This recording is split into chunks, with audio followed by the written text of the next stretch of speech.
નમસ્કાર ખેડૂત મિત્રો, હું એજે મૂળિયા આપ સર્વ ખેડૂત મિત્રોનું હાર્દિક સ્વાગત કરું છું. ખેડૂત મિત્રો, ખેડૂત ખુશ તો બધા ખુશ. આ વાત લઈ આપણે દર વખતે કંઈક ને કંઈક નવી માહિતી સાથે મિત્રો મળીએ છીએ. મિત્રો, આજે આપણે વાત કરી છે જીરાના પાકની, અને જીરાના પાકની અંદર એ મિત્રો હાલનો સમયગાળો જે ખેડૂત મિત્રોને જીરું 35થી માંડીને 45 દિવસનું જીરું થવા આવ્યું છે, એવા તમામ ખેડૂત મિત્રોને આપણે ભલામણ કરતા હોઈએ છીએ કે જીરાની અંદર વધારેમાં વધારે ડાળી ફૂટે, જીરાનો ગ્રોથ સારો થાય, જીરાની અંદર પીળાશ હોય તો દૂર થાય, એના માટે પ્રોસીડ અને જીગરીની ભલામણ મિત્રો કરવામાં આવે છે. ત્યારે આજે અમે અમારા એવા જ એક ખેડૂત મિત્રને મળીએ કે એમણે જે છે આ પ્રોસીડ અને જીગરીનો ઉપયોગ કર્યો, અને એમને જે છે એના જીરાની અંદર શું તફાવત જોવા મળ્યો એમના જ મોઢે સાંભળીએ. આપનો પરિચય, તમારું નામ? મારું નામ મુકેશભાઈ નાનજીભાઈ ગજેરા છે. ગામ મારું રામોદ છે, અને તાલુકો કોટણ સાગણી, જિલ્લો રાજકોટ. અને મારો મોબાઈલ નંબર છે 99787 63884. હવે ગજરાભાઈ, આ વખતે કેટલા વીઘામાં જીરાનું વાવેતર કર્યું છે? મારે જીરાનું વાવેતર 7 વીઘાનું હોય. 7 વીઘામાં જીરાનું વાવેતર કર્યું છે. અને જીરાની અંદર જે છે એ કઈ કઈ વેરાયટીઓ આ વખતે વાવી છે? જીરામાં 2 વેરાયટી છે.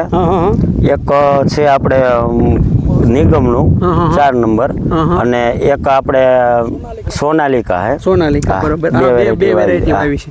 જીરો કેટલા સમયનું જે છે થયું છે? જીરું અંદાજિત હે ને 1.5 મહિનો જેવું થયું છે. બરોબર, એટલે કે 40-45 જેવું. જીરાની અંદર જે છે એ આ જીગરીને પ્રોસીડનો ઉપયોગ તમે ક્યારે કર્યો, અને આ જીગરીને પ્રોસીડ વાપરવાથી શું ફાયદો થયો છે તમને? જીરાની અંદર જ્યારે મેં જોયું તો પીડાઈશ બહુ હતી જીરામાં. પીડાઈશ એટલે મને જોવું ન ગમે એવું, એવી પીડાઈશ હતી. તો પછી મેં જીગરીને પ્રોસીડનો છંટકાવ કરાવ્યો. તે પછી જે છંટકાવ કર્યા પછી 2-5 દી થયા ને, એટલે જીરું એકદમ કલરમાં આવી ગયું. બરોબર છે. એટલે જે કામ જે આપે છે ને એ 100% બહુ હાઈ ક્લાસ કામ આપે છે. બરોબર, એટલે કે આ આપ્યું તેનું રિઝલ્ટ? હા, રિઝલ્ટ 100% મળ્યું. બરોબર છે. હવે જીરાની અંદર શું પ્રશ્ન છે તમારે અત્યારે? હવે અત્યારે જીરાની અંદર જે છે એ સુકારો છે. બરોબર, કોક છોડવા સુકારો સુકાઈ જાય છે એમનો. બરોબર છે. મિત્રો, જે ખેડૂત મિત્રોને સુકારાનો પ્રશ્ન હોય એ દરેક ખેડૂત મિત્રો જે છે જો પિયત આપવાના હોય તો બેક્ટેરિયાની જે આપણે ભલામણ કરીએ છીએ એ એટલે સ્ટાર પ્રોટેક 2.5 વીઘામાં 250